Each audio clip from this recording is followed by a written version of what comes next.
शेवग्याच्या शेंगा चवीलाच नाही तर आरोग्यासाठी खूप फायदेशीर आहे. शेवग्यामध्ये vitamin A, vitamin C, calcium, fibre आहे आणि रोगप्रतिकारक शक्ती वाढवण्यास मदत होते. चला तर मग आपण रेसिपीला सुरुवात करूया. शेवग्याच्या शेंगा स्वच्छ धुवून घेतल्या. शेवग्याची दोन्ही टोकं कट करायची.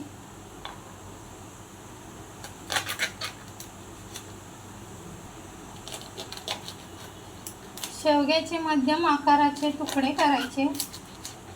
आपल्याला पाहिजे त्या आकारात आपण कट करू शकता.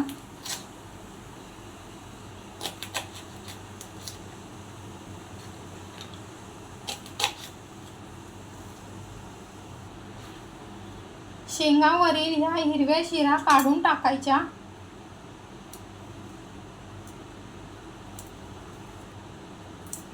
अशा पद्धतीने शेंगाच्या वरच्या शिरा काढून घेणे. कढईमध्ये पाणी घातलं, थोडंसं मीठ घातलं, हळद घातली, पाण्यामध्ये शेंगा घातल्या.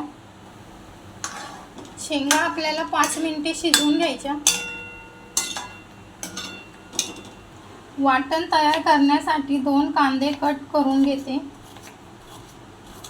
कांदा घातल्यामुळे भाजी दाटसर बनते.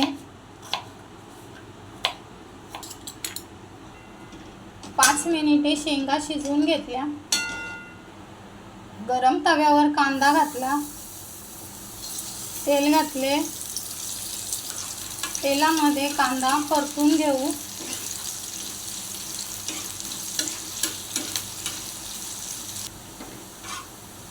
कांदा सोनेरी रंगावर भाजून घेतला. आता काढून घेऊ.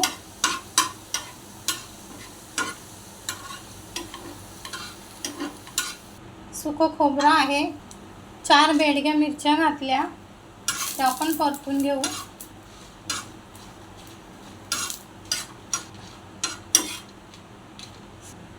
खोबरं लालसर झाले, काढून घेऊ. मसाले थंड करून घेऊ. तळलेला कांदा, भाजलेलं खोबरं, लसूण घातला, आले घातले, कोथिंबीर घातली. थोडंसं पाणी घालू. झाकण लावून मिक्सरला ह्याचे बारीक वाटण तयार करून घेऊ.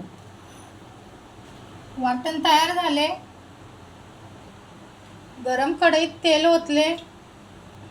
गरम तेलात मोहरी घातली.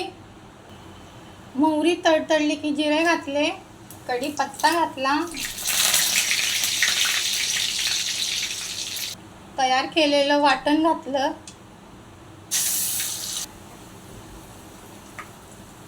मसाला तेलामध्ये परतून घेऊ. 1 चमचा तिखट घातले, हळद घातली, थोडे मीठ घातले.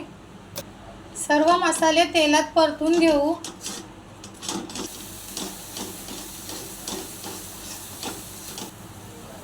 थोडं पाणी घालू. मसाले तेल सुटेपर्यंत परतून घेऊ.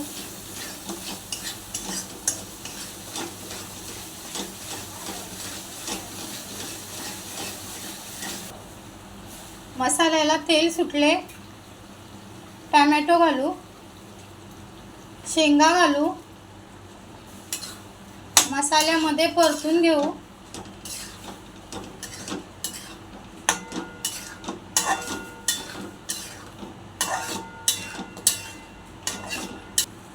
अंदाजानुसार पाणी घालणे. भाजीला उकळी आली. कढईवर ताट ठेवू. गॅसची फ्लेम मीडियम आहे. 15 मिनिटे झाली. कोथिंबीर घालूया. गरम मसाला घालूया. शेवग्याची भाजी तयार झाली. शेवग्याची भाजी ज्वारीची भाकरी आणि बाजरीच्या भाकरी सोबत खाण्यास खूपच छान लागते.